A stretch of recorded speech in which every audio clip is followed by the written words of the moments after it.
Welcome students, कैसे हैं सभी। आपका अपने चैनल क्विक साइंस में बहुत बहुत वेलकम है।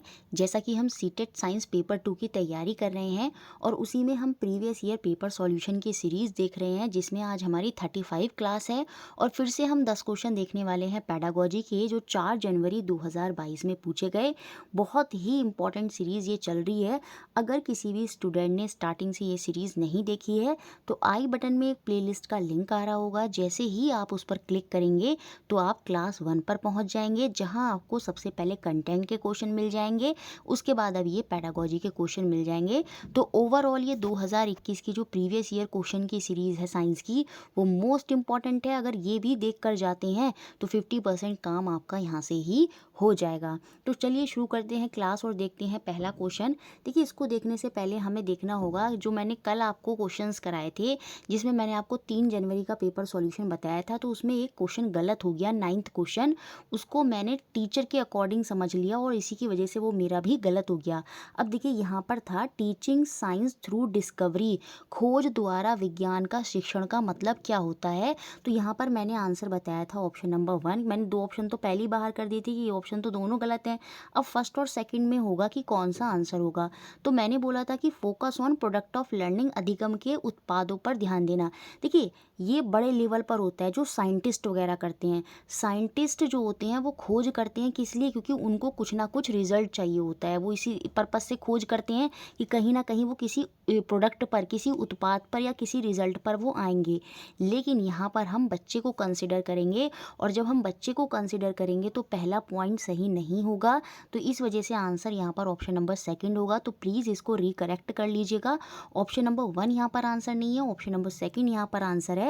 कि साइंस में जो हम टीचिंग कर रहे हैं, टीचिंग साइंस थ्रू डिस्कवरी, इसका मतलब ये होता है, इसमें हम क्या फोकस करते हैं? Focus on the process of learning, अधिगम की प्रक्रियाओं पर ध्यान देना। देखिए, बच्चा जो खोज करता है उसमें हम ये उम्मीद नहीं करते बच्चे से कि बच्चा कोई ना कोई उसमें उत्पाद देगा। हम सिर्फ ये देखते हैं कि बच्चे ने किस तरह से खोज की, क्या वो साइंटिफिक तरीके से सोच पा रहा है, क्या चीज़ों को ऑब्जर्व कर पा रहा है, और क्या उनको सही से अप्लाई कर पा रहा है। तो बच्चे के पर्सपेक्टिव में जो खोज होती है, उसमें हम उत्पाद या कोई रिजल्ट नहीं देखता टीचर। उसमें टीचर का फोकस होता है कि वो बच्चा किस तरह से खोज कर रहा है, क्या उसकी साइंटिफिक थिंकिंग है, क्या वो क्रिएटिविटी वहाँ पर उसकी दिख रही है, क्या वो उसमें इन्वॉल्व हो रहा है। तो जो प्रक्रिया है, focus is on the process of learning, तो अधिगम की प्रक्रियाओं पर ध्यान देता है टीचर, ना कि उसके उत्पाद पर। तो समझ में आया, बच्चे के पर्सपेक्टिव में ऑप्शन नंबर सेकंड जो है वो सही होगा, और इसको आप रिकरेक्ट कर लीजिएगा। आज का पहला क्वेश्चन देखते हैं। Which of the following is an example of question to be assessed divergent thinking in learner on the topic of fossil fuel. आप एक टॉपिक पढ़ा रहे हैं, जीवाश्मी ईंधन, तो उसमें विद्यार्थियों की अपसारी सोच का आकलन करने के लिए उदाहरण का प्रश्न निम्न में से कौन सा होगा। हमको बताना है कि कहाँ पर बच्चे अपसारी सोच, ये जो डाइवर्जेंट थिंकिंग होती है, वो वहाँ पर बच्चों की दिखेगी। आप सीडीपी में पढ़ते हैं डाइवर्जेंट थिंकिंग, अपसारी सोच क्या होती है? खुला मस्तिष्क, मतलब आप मल्टीपल आंसर सोचते हैं किसी चीज़ को लेकर। और साइंस में हमेशा ही डाइवर्जेंट थिंकिंग, जो आपकी अपसारी सोच है, उस पर ध्यान दिया जाता है, क्योंकि यहाँ पर हर चीज़ को करने के 10 तरीके होते हैं, तो माइंड में 10 तरह के क्वेश्चन आपके आने चाहिए। तो डाइवर्जेंट थिंकिंग पर बल दिया जाता है। तो कौन सा क्वेश्चन हमें यहाँ पर डाइवर्जेंट थिंकिंग को दिखा रहा है, अपसारी सोच को दिखा रहा है? अगर हम बच्चे से कहते हैं right 5 advantage of solar energy over fossil fuel, जीवाश्मी ईंधनों की अपेक्षा जो सौर ऊर्जा है उसके कोई 5 लाभ लिखिए। देखिए, सिंपल आपने बच्चे को बोल दिया कि 5 लाभ लिखकर दिखाओ, 5 एडवांटेज लिखकर दिखाओ। तो इसमें बच्चा कहीं भी मल्टीपल तरीके से नहीं सोच रहा है, तो ये ऑप्शन हो गया बाहर। List the step involve in the formation of coal, कोयले के निर्माण में जो चरण हैं उनकी हमें सूची बनानी है। तो यहाँ भी बच्चा कहीं भी मल्टीपल तरीके से नहीं सोच रहा है, तो ये ऑप्शन भी बाहर। Draw a label diagram of fractional distillation of petroleum, हमने बच्चे से बोला कि पेट्रोलियम के प्रभाजीय आसवन का एक नामांकित चित्र बनाए। तो देखिए, यहाँ पर भी बच्चा मल्टीपल तरीके से कुछ भी नहीं सोच रहा है, कहीं भी वो मल्टीपल तरीके के क्वेश्चन उसके माइंड में नहीं आ रहे हैं।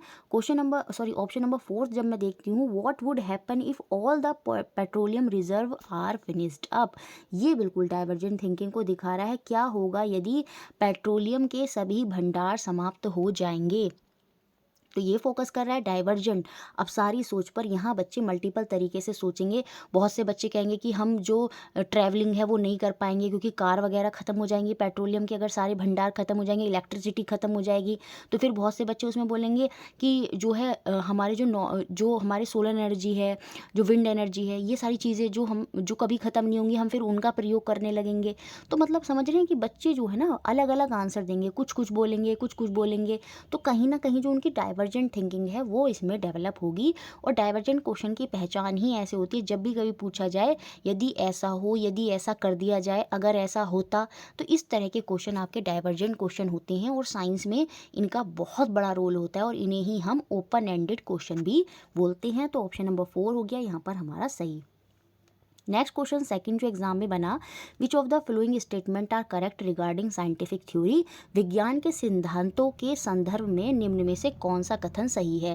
देखिए साइंटिफिक थ्योरीज क्या होती हैं, जैसे हम एल्बर्ट आइंस्टीन की रिलेटिविटी थ्योरी देखते हैं, है ना, और उसके बाद हमारी सेल की थ्योरी हो गई, ये सारी हम पढ़ते हैं। तो ये थ्योरीज होती हैं। ये थ्योरीज क्या होती हैं कि जब बहुत सारे जो साइंटिस्ट वगैरह होते हैं कुछ ऑब्जर्वेशन करते हैं, और ऑब्जर्वेशन करने के बाद जब वो किसी रिजल्ट पर आ जाती हैं तो वो हमारी साइंटिफिक थ्योरीज आ जाती हैं, जैसे सेल की थ्योरी, रिलेटिविटी की थ्योरी। तो साइंटिफिक थ्योरीज को हमें बताना है कौन से इसके रिगार्डिंग में सही स्टेटमेंट है, सही कथन है। They explain the observation based on the information. बिल्कुल यही डेफिनेशन होती है एग्जैक्ट साइंटिफिक थ्योरी की। वे दी गई सूचना के आधार पर अवलोकन की व्याख्यान करते हैं।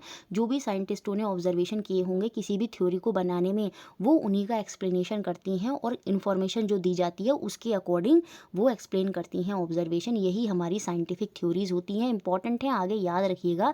तो ए हमारा सही होगा 100%। उसके बाद देखते हैं, they can make prediction about result of future observation. बिल्कुल ये हो सकता है, वे भविष्य के अवलोकनों के निष्कर्ष के संबंध में पूर्व अनुमान लगा सकते हैं। जैसे साइंटिस्ट वगैरह बोल देते हैं जिस तरह से ग्लोबल वार्मिंग बढ़ रही है तो आने वाले टाइम में जो है पृथ्वी का टेम्परेचर जो है वो बढ़ जाएगा, या बोलते हैं कि पॉल्यूशन बहुत ज़्यादा हो जाएगा, सांस लेने में दिक्कत होगी। तो उन्होंने क्या करा, यहाँ पर प्रेडिक्शन कर ली किसके बारे में, future result, about result of future observation. जो भविष्य में चीज़ें होनी हैं उनका अवलोकन करके उनका निष्कर्ष दे दिया और उनको लेकर एक पूर्व अनुमान यहाँ पर लगाया। तो ये चीज़ें साइंटिफिक थ्योरीज में आती हैं, इस तरह की थ्योरीज भी दी जाती हैं। तो यहाँ पर बी भी सही हो सकता है। और अगर जब मैं डी ऑप्शन को देखती हूँ ना, once approve a theory can not be disapprove. अब देखिए यहाँ पर फ्यूचर को लेकर कोई थ्योरी बनाई है तो वो गलत भी तो हो सकती है ना। तो ये पॉइंट तो यहाँ पर साफ गलत दिख रहा है कि एक बार सिद्ध होने पर सिद्धांत का निर्नुमोदन नहीं किया जा सकता, उसको चेंज नहीं किया जा सकता, उसको डिसअप्रूव नहीं किया जा सकता। ये बात गलत है। उसको हम डिसअप्रूव कर सकते हैं, हो सकता है भविष्य में वो चीज़ ना हो, जैसा हमें सेकंड पॉइंट में देखने को मिल रहा है। तो डी तो हमारा कभी आंसर नहीं होगा। तो 2 ऑप्शन तो यहाँ से बाहर हो गए। तो अब जो हमारा आंसर है या पहले और दूसरे में से है। तो जब हम देखते हैं सी को भी देख लेते हैं, they are generalization of empirical observation. ये प्रयोगशित अवलोकनों का व्यापीकरण होता है। देखिए ये नहीं होता, इसकी डेफिनेशन जो होती है वो ऑप्शन नंबर 1 वाली ही होती है। ये ऑब्जर्वेशन को एक्सप्लेन करते हैं, ना कि जो आपके प्रयोग करने वाली ऑब्जर्वेशन है उनका एक जनरल एक्सप्लेनेशन, उसको एक जनरली बता देते हैं, नहीं बता देते नहीं हैं। तो ये यहाँ पर सी जो है वो नहीं आएगा। तो जो साइंटिफिक थ्योरीज को सही से एक्सप्लेन कर रहे हैं वो ऑप्शन नंबर 1 होगा। 2 ही पॉइंट हमें सही बताने थे, तो उस पर्सपेक्टिव को ध्यान में रखकर हमारा ए और बी जो है वो यहाँ पर बिल्कुल सही हो गया। तो पहला ऑप्शन हो गया सही। थर्ड क्वेश्चन जो एग्जाम में बना, a teacher give the following task to the student of class 6। एक शिक्षिका ने कक्षा 6 के विद्यार्थी को निम्न कार्य करने के लिए दिया। क्या बोला बच्चे को, विजिट अ गार्डन और लोकल नर्सरी। गार्डन में जाओ, उद्यान में जाओ किसी, या सरकारी नर्सरी में जाइए, और identify the plant which are healthy. और स्वस्थ पौधों की पहचान करना है। फिर क्या बोला, and give reason for identifying those plant as healthy. तो कौन से पौधे वहाँ पर स्वस्थ हैं उनका कारण भी हमको वहाँ पर देना है। उस क्रियाकलाप में कौन से प्रक्रिया कौशल को प्रोत्साहित किया जा रहा है, which process skills are being promoted in this activity, वो हमको यहाँ पर बताना है। तो टीचर ने सबसे पहले कुछ ऑब्जर्व करने के लिए तो बोला ही कि गार्डन में जाओ, लोकल नर्सरी में जाओ और वहाँ पर प्लांट देखो कौन से हेल्दी हैं। तो जब बच्चे देखेंगे, आइडेंटिफाई करेंगे, तो कहीं ना कहीं ऑब्जर्वेशन जो अवलोकन करना है वो तो आएगा ही आएगा। और जब अवलोकन करना आएगा तो थर्ड और फोर्थ ऑप्शन होगा यहाँ से बाहर। अब आंसर या तो पहला ऑप्शन है या सेकंड ऑप्शन है। अब देखिए आइडेंटिफाई करने को दिया और साथ में बोला कि गिव रीज़न फॉर आइडेंटिफाइंग दूस प्लांट, जो पौधे स्वस्थ हैं उनके कारण भी बताने हैं। और जब हम किसी चीज़ को डिटेल में एक्सप्लेन करते हैं तो वो हमारा डिफाइनिंग ऑपरेशनली होता है, परिचालन परिभाषित ऑपरेशनली, मतलब ऑपरेशन होता है ना डीपली करके, तो डीपली हम चीज़ों को एक्सप्लेन कर रहे हैं तो वहाँ पर वो चीज़ हो रही है, क्योंकि हमको आइडेंटिफाई भी करना है कि वो हेल्दी क्यों है। तो पहला ऑप्शन यहाँ पर सही हो जाएगा, अवलोकन करना और परिचालन परिभाषित करना, ऑब्जर्विंग एंड डिफाइनिंग ऑपरेशनली, जो आप ऑब्जर्व कर रहे हैं उसको पूरा डिटेल में अच्छे से एक्सप्लेन करना। तो ऑप्शन 1 हो गया यहाँ पर हमारा आंसर।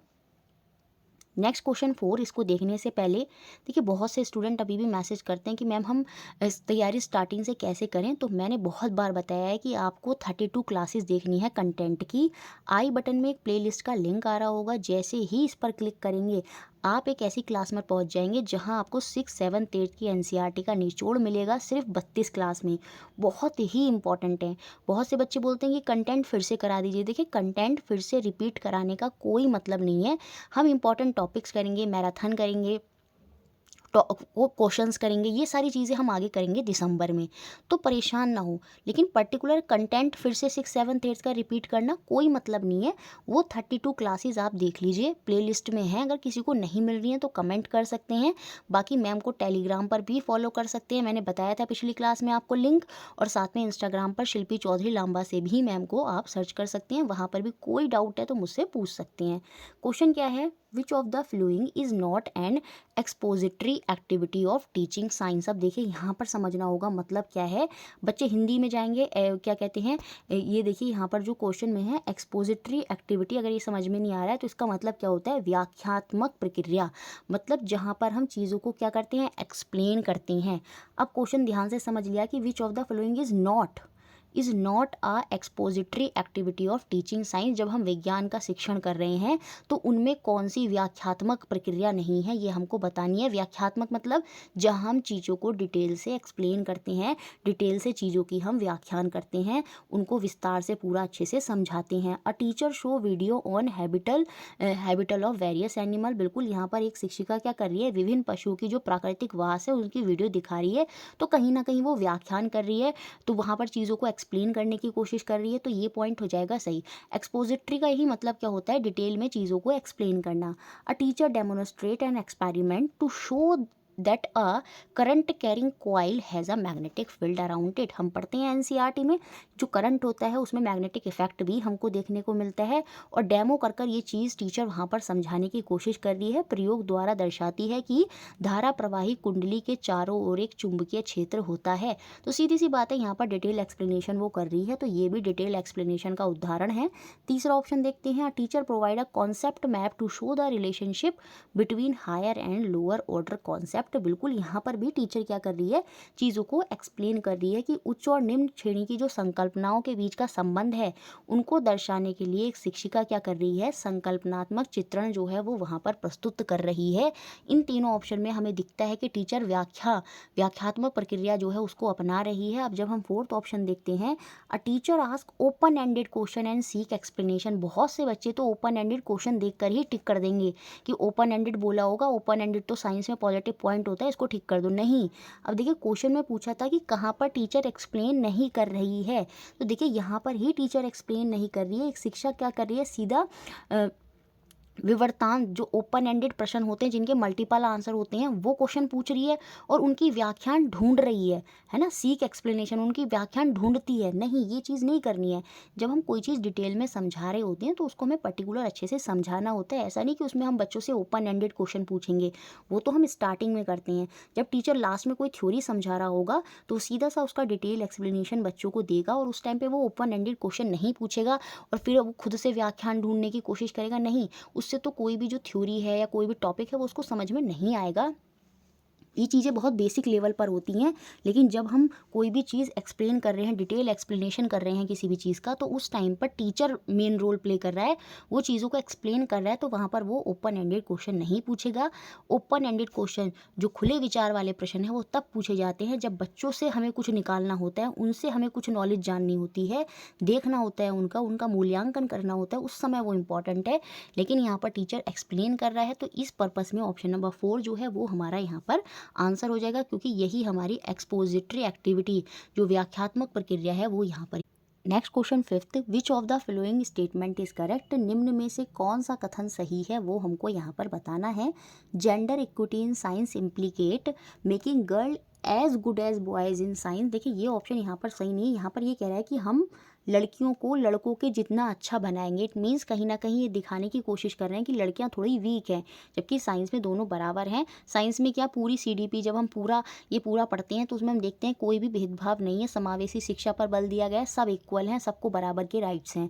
विज्ञान में लैंगिक समता का अर्थ है कि विज्ञान में लड़कियां उतनी ही अच्छी हों जितने कि लड़के। तो कहीं ना कहीं भेदभाव है, तभी बोल रहे हैं कि लड़कियां भी उतनी अच्छी बने जितने कि लड़के। दोनों अच्छे हैं, यहाँ पर कोई ऐसा नहीं कि उनको भी उतना अच्छा बनाया जाए। तो ये ऑप्शन हो गया यहाँ से बाहर।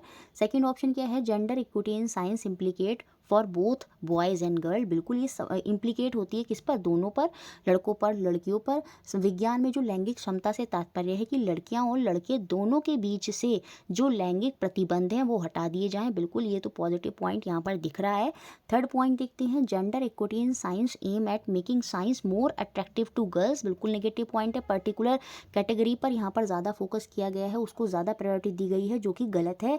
विज्ञान में लैंगिक क्षमता का उद्देश्य है कि लड़कियों के लिए विज्ञान को अधिक आकर्षक बनाया जाए। गलत point. Gender equity in science aim at creating more single sex school. बिल्कुल ये भी नेगेटिव पॉइंट है कि विज्ञान में जो लैंगिक क्षमता होती है उसका उद्देश्य होता है कि जो एकल लैंगिक विद्यालय हैं उनका सर्जन किया जाए, कि जहाँ पर खाली लड़के पढ़ें, यहाँ पे खाली लड़कियाँ पढ़ें, ऐसे विद्यालयों को का सर्जन किया जाए। नहीं, ये तो बहुत ही नेगेटिव पॉइंट है।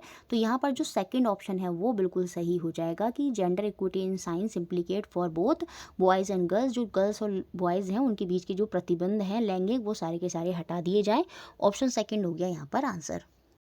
Next question 6, read the flowing and choose correct option. कथनों को पढ़ना है और सही विकल्प का जो है वो हमें चुनाव करना है।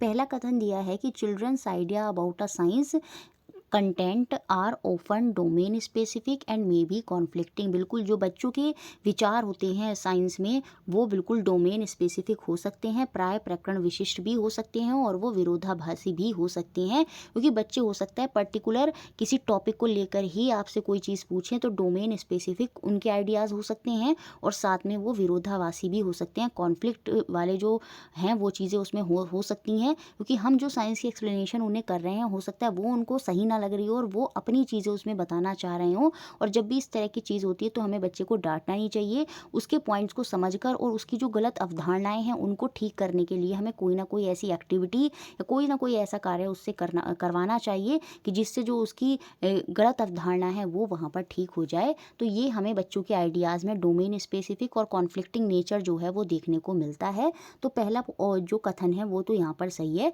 पहला चुनाव यहाँ पर सही हो जाएगा। तो S1 हमारा सही है। अब S2 के बारे में देखते हैं कि जो चिल्ड्रंस ऑल्टरनेट कॉन्सेप्शन होती हैं वही वैकल्पिक संकल्पनाएं जो होती हैं, जिसमें मतलब कॉन्सेप्ट से अलग सोचना, जो कॉन्सेप्ट है साइंस का उससे अलग सोचना। तो चिल्ड्रन के जो ऑल्टरनेट कॉन्सेप्शन होते हैं साइंस में demonstrate linear reasoning from cause to effect. बिल्कुल विज्ञान में जो बच्चों की वैकल्पिक संकल्पनाएं होती हैं वो कार्य से कारण तक एक रेखीय विवेचन दर्शाती हैं। स्टेप बाय स्टेप जो होता है एक रेखीय विवेचन जो है वो वहाँ पर हमें देखने को मिलता है। तो S1 और S2 जो है वो यहाँ पर दोनों के दोनों जो हैं वो सही हो जाएंगे। It means option number third जो है वो हमारा यहाँ पर सही है। नेक्स्ट क्वेश्चन 7 जो बहुत ईजी और इस तरह के क्वेश्चन आएंगे जब आपसे पूछे जाएंगे कि यहाँ पर कौन सा निष्कर्ष है और कौन सा आपकी ऑब्जर्वेशन है या अवलोकन है। A student put a pinch of turmeric in a solution marked A and B। She जो है writes the following statement in her copy. ये स्टेटमेंट उसने वहाँ पर लिखे। तो which of the following statement are correct वो हमको यहाँ पर बताना है। देखिए ऑप्शन मैंने नेक्स्ट जगह पर लिख दिया। ऑप्शन यहाँ पर बेसिकली है कि कौन कौन से अवलोकन है और कौन कौन से निष्कर्ष हैं, कौन कौन सी ऑब्जर्वेशन है और कौन कौन सी इन्फ्रेंस है वो हमको यहाँ पर बतानी है। विद्यार्थी ने A और B अंकित परख नलियों में क्या करा है, एक चुटकी हल्दी डाली है और उसने जो कथन वहाँ पर देखा वो उसने अपनी कॉपी में लिखा है और हमको बताना है जो चीज़ें उसने कॉपी में लिखी उनमें से कौन से चीज़ें ऑब्जर्वेशन है और कौन सी चीज़ें उनमें निष्कर्ष हैं, इन्फ्रेंस हैं। पहला जो स्टेटमेंट उसने अपनी कॉपी में लिखा कि solution A turn red and there is no change in solution B। जो विलियन का A है वो लाल हो गया हो और विलियन B जो है उसमें कोई परिवर्तन नहीं हुआ। इट मीन्स आपको पता है कि टर्मरिक एक इंडिकेटर है, एक सूचक है और वो लाल रंग जब देती है इट मीन्स वो क्या हो रहा होगा, जो A परख नली रही होगी वो क्या होगा, वो बेस होगा, वो क्षार होगा। क्योंकि क्षार के साथ जो होते हैं टर्मरिक वो लाल रंग देते हैं।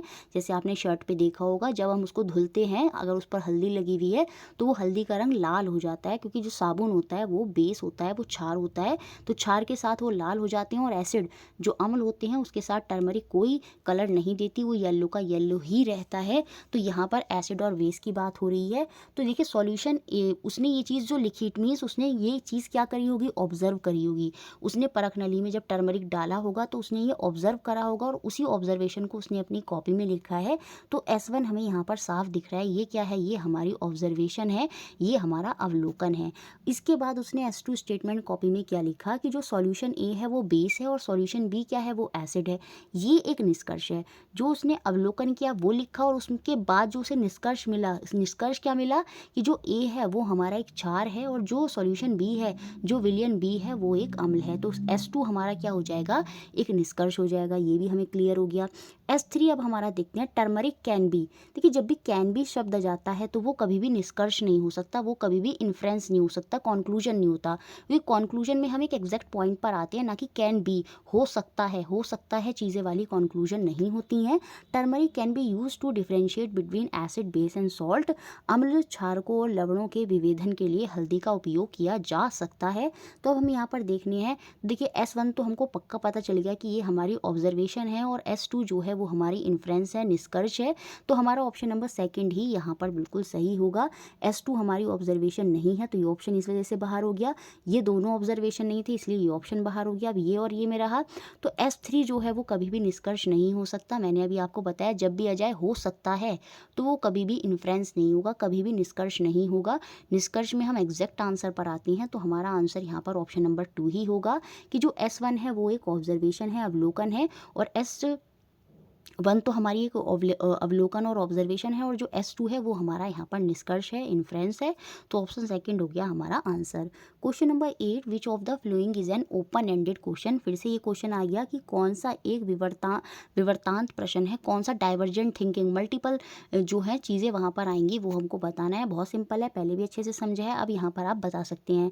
Why do we see only one face of the moon from the earth. पृथ्वी से हम चंद्रमा का केवल एक पृष्ठ ही क्यों देख पाते हैं। तो इसमें एक ही आंसर होगा, क्यों, क्योंकि जो मून का रिवॉल्यूशन टाइम है अर्थ के अराउंड जैसे 27 दिन, थोड़ा सा समय ज़्यादा लगता है, तो और उसका जो सेल्फ से रोटेशन होता है अपने ही एक्सिस पर घूमना, वो दोनों सेम होते हैं, जिसकी वजह से हमें मून का एक ही फेस जो है वो दिखाई देता है। तो इसका आंसर तो ये ओपन एंडेड क्वेश्चन यहाँ पर नहीं है, ये आपका विवर्तांत क्वेश्चन नहीं है, तो ये हो गया बाहर। Why does the shape of the moon change every day. इसका भी एक पर्टिकुलर ही आंसर है, क्यों, क्योंकि मून की खुद की तो कोई लाइट होती नहीं है। सन की लाइट जैसे जैसे उस पर पड़ती रहती है, जैसे जैसे दिखती रहती है, वैसे वैसे हमें मून भी जो है वो चेंज उसमें देखने को मिलता रहता है। तो यहाँ पर चंद्रमा का आकार प्रतिदिन क्यों परिवर्तन होता है, तो ये भी डाइवर्जेंट ओपन एंडेड क्वेश्चन नहीं है। What happen during a lunar eclipse, तो ये भी एक पर्टिकुलर आंसर है कि चंद्र ग्रहण के समय क्या होता है। चंद्र ग्रहण के समय क्या होता है, पृथ्वी चंद्रमा के बीच में आ जाती है। चंद्र पर ग्रहण लग गया मतलब चंद्र पर सूर्य की रोशनी नहीं आ रही, तो सूर्य और चंद्रमा के बीच में पृथ्वी आ जाती है, वो हमारा चंद्र ग्रहण का समय होता है। व्हाट वुड हैपन, देखिए जब भी ये वुड हैपन इस तरह की चीज़ें आ जाती हैं तो वो कहीं ना कहीं ओपन एंडेड या डाइवर्जेंट थिंकिंग वाले क्वेश्चनों को दर्शाती हैं। क्या होगा यदि चंद्रमा के घूर्ण और परिक्रमण की अवधि भिन्न भिन्न हो। क्या होगा अगर period of rotation and revolution of moon are different. तो वहाँ पर बच्चे सोचेंगे, क्योंकि वो चीज़ है नहीं, लेकिन टीचर ने सोचने को कहा कि अगर ऐसा होगा तो बताइए क्या होगा। तो बच्चे कहेंगे फिर हमें जो मून है उसके डिफरेंट फेसेस, जो मून की है वो एक साइड नहीं दिखेगी। बहुत से बच्चे बोलेंगे मून ही नहीं दिखेगा, मतलब मल्टीपल चीज़ें वहाँ पर बच्चों के माइंड में आएंगी। तो कहीं ना कहीं ये हमारा ओपन एंडेड क्वेश्चन है। ऑप्शन 4 यहाँ पर हमारा आंसर हो गया। Next question 9, which of the flowing illustrate assessment for learning in science. निम्न में से क्या विज्ञान के संदर्भ में अधिगम के लिए आकलन को दर्शाता है। देखिए 2 तरह के असेसमेंट होते हैं, CDP में भी हम पढ़ते हैं, असेसमेंट फॉर लर्निंग और एक होता है असेसमेंट ऑफ लर्निंग। देखिए जो असेसमेंट ऑफ का मतलब होगा बाद में, असेसमेंट ऑफ लर्निंग, जो भी असेसमेंट मूल्यांकन हो रहा है आपकी लर्निंग का, तो मूल्यांकन लर्निंग का तब होता है जब पूरी लर्निंग कंप्लीट हो जाती है। उसमें हम आपका टेस्ट वगैरह, एनुअल एग्ज़ाम, ये सारी चीज़ें कंडक्ट करा सकते हैं, तो वो असेसमेंट ऑफ लर्निंग होता है। और असेसमेंट फॉर लर्निंग हम मूल्यांकन कर रहे हैं अधिगम के लिए, जब के लिए कर रहे हैं तो वो बीच बीच में होगा, तो वो उसमें हम टीचर क्या करेगा, बच्चों को प्रोजेक्ट वर्क देगा, बच्चों को खोज करने के कार्य देगा, ऐसी एक्टिविटी कराएगा, रिसर्च वर्क देगा, इन्वेस्टिगेशन करने को देगा। उससे क्या होगा, बच्चों का बीच-बीच में मूल्यांकन हो जाएगा। वो असेसमेंट फॉर लर्निंग होता है, लर्निंग के लिए आकलन।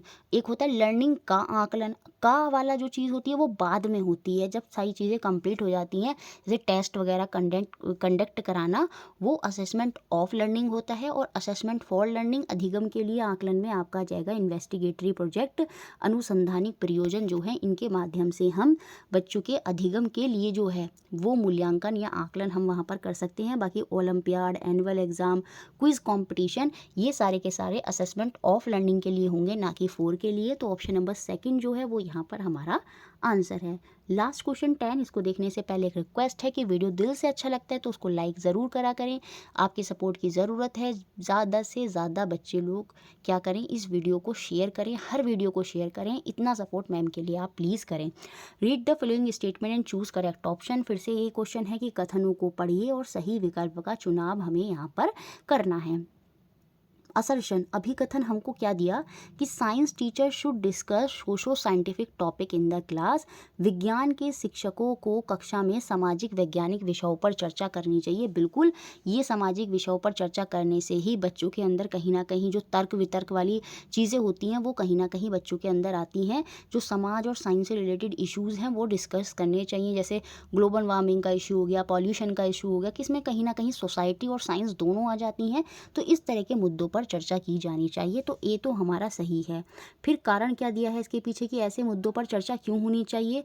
Yes, as socio scientific topic promote multiple क्या होता है, perspective and argumentation skill in learner. बिल्कुल ये डिस्कस किए जाने चाहिए। हाँ, क्योंकि सामाजिक वैज्ञानिक विषय जो हैं सीखने वालों में बहु परिप्रेक्ष्यों तथा तर्क वितर्क कौशल को प्रोत्साहित करते हैं और कहीं ना कहीं विज्ञान में इनका बहुत उपयोग होता है। तो इसलिए हमें ऐसे विषयों पर चर्चा करनी चाहिए। तो अभिकथन और उसके पीछे जो कारण बोला है R1, वो यहाँ पर सही है। इट मीन्स ऑप्शन नंबर 1 यहाँ पर सही हो जाएगा, क्योंकि कारण 2 में तो नहीं बोल रहा है और हमें ऐसे विषयों पर चर्चा करनी चाहिए। तो ये तो पहले ही बाहर हो गया, R2 हमारा सही नहीं है। तो ए हमारा सही है और ए का जो सही स्पष्टीकरण है वो R1 दे रहा है। A is correct and R1 is the correct explanation of A. Option 1 हो गया यहाँ पर सही। वीडियो अच्छा लगता है लाइक करें, शेयर करें और चैनल से जुड़े रहें।